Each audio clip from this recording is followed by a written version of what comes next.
Let us now see how to Dockerize this app.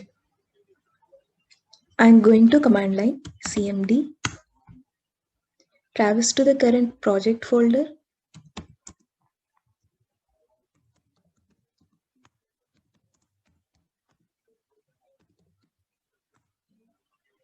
now I will see what are all the files there in this current project directory. Now I will create a Docker file in this project directory. Right click, my new file, save it as Docker file. Please make sure the name should be the same without any spelling mistakes. Inside the current project folder, save. Now we already know that Dockerfile is a recipe of how to build the image of an app. We will write what images to be used if needed, which ports to expose for the app, mention the working directory, copy the folders to Docker workspace, etc. Here is the Docker file that we are going to use for our static website. Let us build the guidelines. From Nginx, we are telling Docker to use the image named Nginx. So first, Docker engine searches for the image in the local machine. If that is not found locally, then that image will be pulled from the Docker hub. Next, we mention the working directory. Work dir quotations app. By writing this line, we tell Docker to create a folder named app and use it as the working directory. Next, expose 80. By default, Nginx server listens to port 80. So we are telling the Docker engine to expose the port number 80 so that when we run the container, we can map the port of the browser to this particular port 80 so that the establishment of the communication happens. Next, copy ./html / again /usr share Nginx HTML. Nginx server by default searches for the HTML files to serve in the folder usr share Nginx HTML. So we are copying the files in the HTML folder in our local machine to this particular path. Save it. Now go to the console, traverse to the project directory. My directory is my first app. Then execute the command docker build -t, the account name of the Docker hub. Mine is Vagdevi / I want to name my image as my first app image version. I'm naming it as 1.1 space dot. So the structure of the command is like this.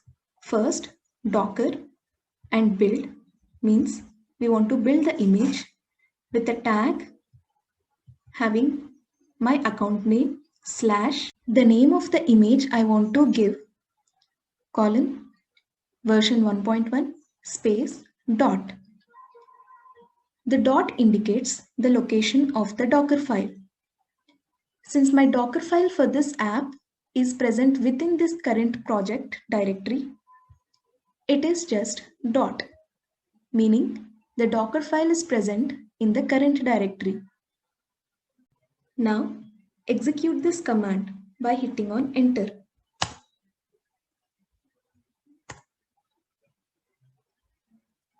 We can see some lines.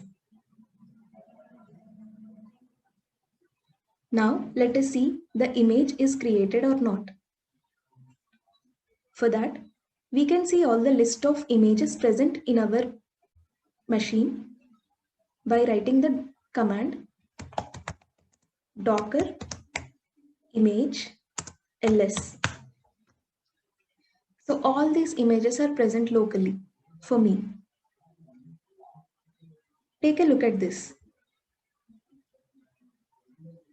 So this is created 27 seconds ago, and the name of the repository is this, with the version this, and the image ID is this, and the size is this. Other than docker image ls, we can also use docker images to list the available images locally.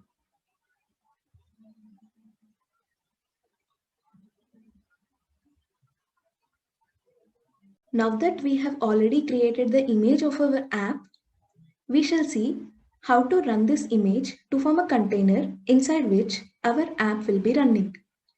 The command is docker run -p 8080 and the name of the image Vagdevi K, my first app image with the version 1.1, and run this by hitting on enter key. You can see it is ready for startup.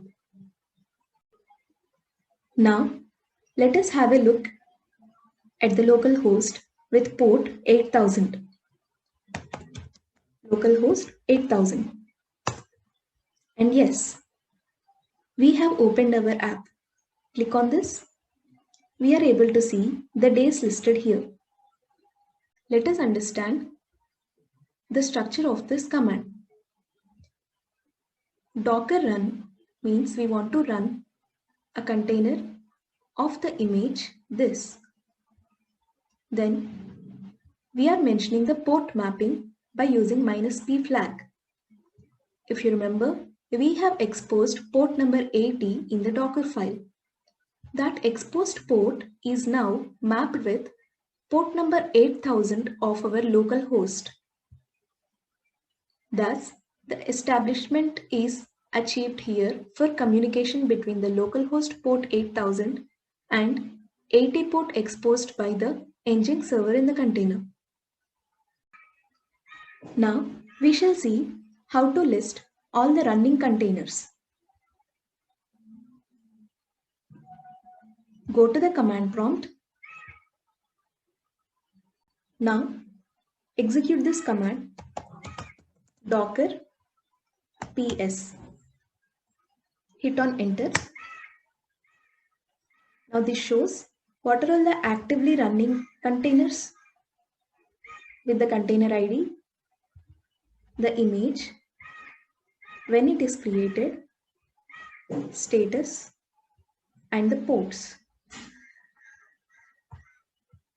So we can see all the actively running containers by using docker ps.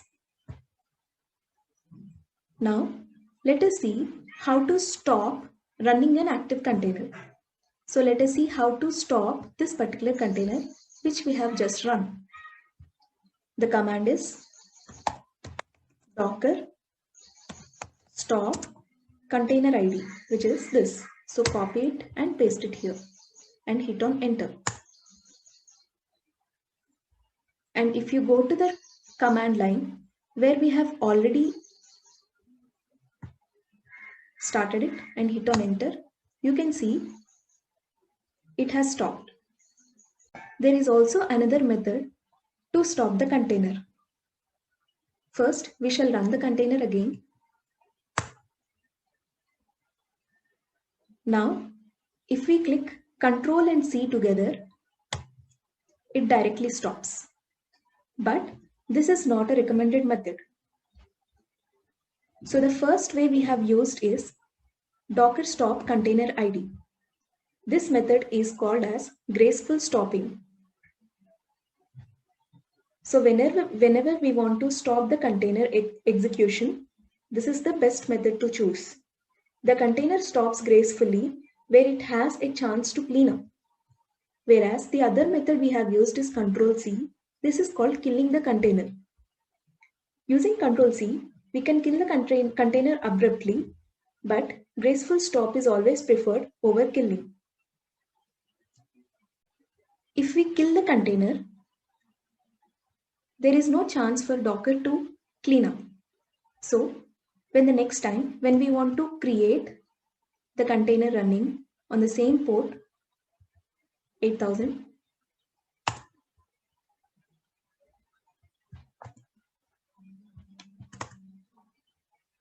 it throws an error. Since we have killed the container abruptly, it is saying that the port is already allocated. So when we want to stop the container execution, it is always a preferred method to use Docker stop container ID method, which is graceful stop, rather than killing the container.